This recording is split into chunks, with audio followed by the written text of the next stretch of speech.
Subscribe कीजिए। इसी के ज़मीन में हुजूर की बारगाह में एक सवाल ये है कि अपने ख़ानदान में कुछ लोग हैं कि वो साल 11वीं शरीफ मनाते हैं और ये अक़ीदा रखते हैं कि अगर इस साल हमने 11वीं नहीं मनाई तो कोई ना कोई मुसीबत हम पर आ पड़ेगी।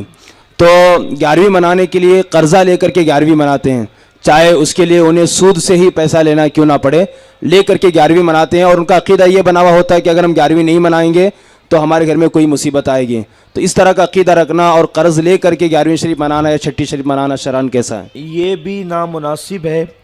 आपसे मैं पूछना चाहता हूँ, हम ये क्यों नहीं सोचते कि अगर नमाज नहीं पढ़ेंगे तो मुसीबत में मुब्तला हो जाएंगे, फ़र्ज़ नमाज छोड़ते हैं और नफ़ल 11वीं शरीफ के लिए ये सोचते हैं कि नहीं करेंगे तो मुसीबत में मुब्तला हो जाएंगे।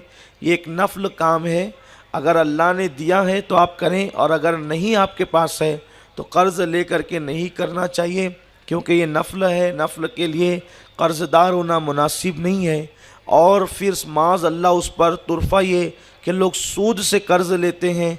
अल्लाह के हबीब सल्लल्लाहु अलैहि वसल्लम ने इरशाद फरमाया कि जो सूद ले उस पर भी लानत, जो सूद दे उस पर भी लानत, जो सूद लिखे उस पर भी लानत, जो गवाह बने उस पर भी लानत।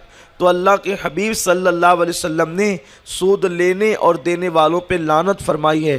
तो आपने एक नफल काम के लिए अपने सर लानत ली, ये कौन सी अक्लमंदी है? इसलिए अल्लाह दे तो करें, और अगर नहीं हो तो कोई ज़रूरी नहीं है कि 11वीं की देग पकाए।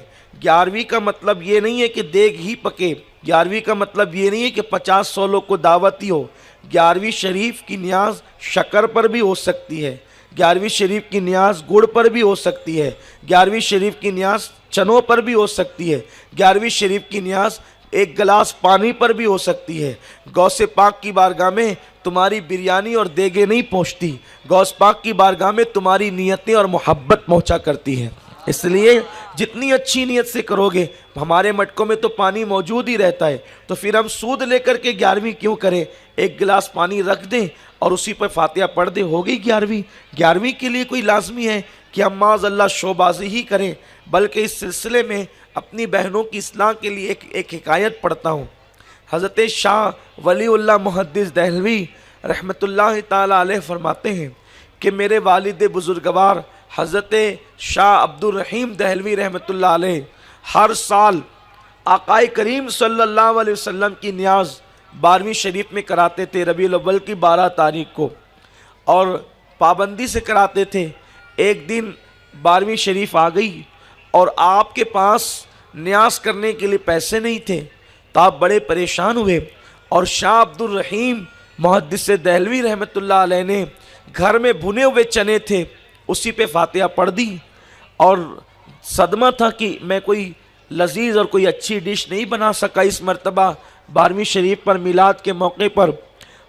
आपकी आंख लगी सदमे में, तो आपने क्या देखा कि अल्लाह के हबीब सल्लल्लाहु अलैहि वसल्लम मौजूद हैं और वही भुने हुए चने सरकार के सामने रखे हुए हैं। सरकार अपने सहाबा से कहते हैं, लो अब्दुल रहीम ने बहुत मोहब्बत के साथ भेजा है। तो पता चला कि वहाँ डिश नहीं देखी जाती, लजीज़ पकवान नहीं देखे जाते, वहाँ तो दिल की अकीदत देखी जाती है। दिल की अकीदत जितनी मजबूत होगी उतना ही वहाँ मकबूलियत होगी। इससे पता चला कि जो लोग न्याज और फातिहा से मना करते हैं कि मत करो मत करो मत करो, वो जाहिल लोग हैं।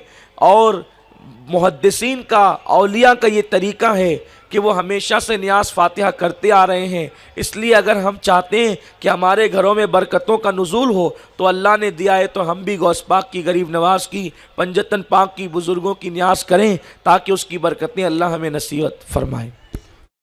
कमेंट शेयर जरूर करिए।